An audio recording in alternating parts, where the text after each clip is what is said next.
Let's look at Victoria. On the one hand, things are looking great with the numbers. On the other, the restrictions remain, some being eased, but still... And some quite toughened even. Some penalties being toughened indeed. But then you've got this quite ugly fallout now between the health minister who's quit, who was side by side with the Premier for months and months and months, and he hasn't spoken to her. Yeah, I know.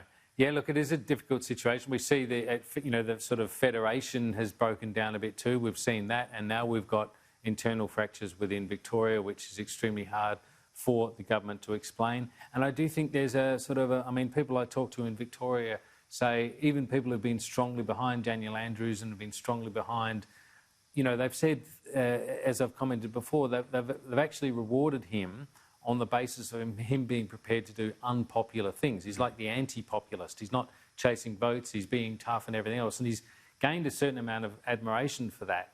But there's now a feeling, I think, that it's gone on long enough and that the numbers show they should be able to start easing restrictions more quickly. And yet we see the curfew go on and a couple of other changes, schools opening and these sorts of things, some businesses.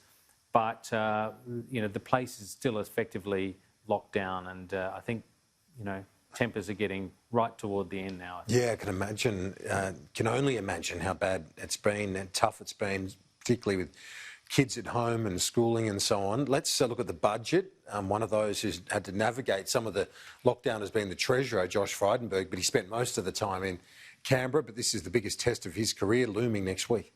It is the biggest test of his career. I mean, Treasurers don't normally get the sort of stage that this Treasurer has got. He wouldn't want it. No one would want these circumstances.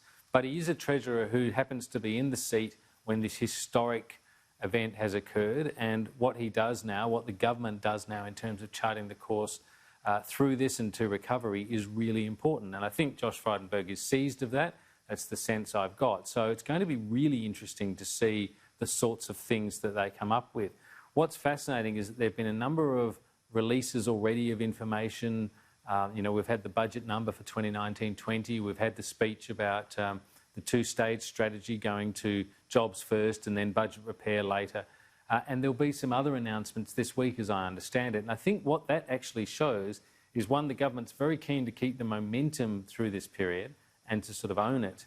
But it also probably portends that there's a fair bit in this budget that they don't want to be missed on budget night. So you take the two-stage strategy, going for driving down the jobless rate comfortably below 6%.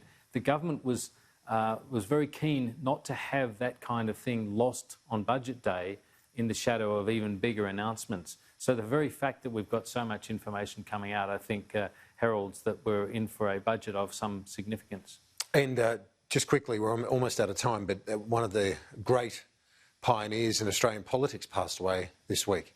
Susan Ryan. Susan Ryan, yes. It was a great shame, actually. She was an ACT senator, that is a senator from this jurisdiction. She was Labor's first female minister federally, really significant. She was known as a pioneer of gender reform, Sex Discrimination Act, and a campaigner for that all of her life. Great friend of Quentin Bryce and Wendy McCarthy, people like that. Geraldine Doog had both of them on her show this morning.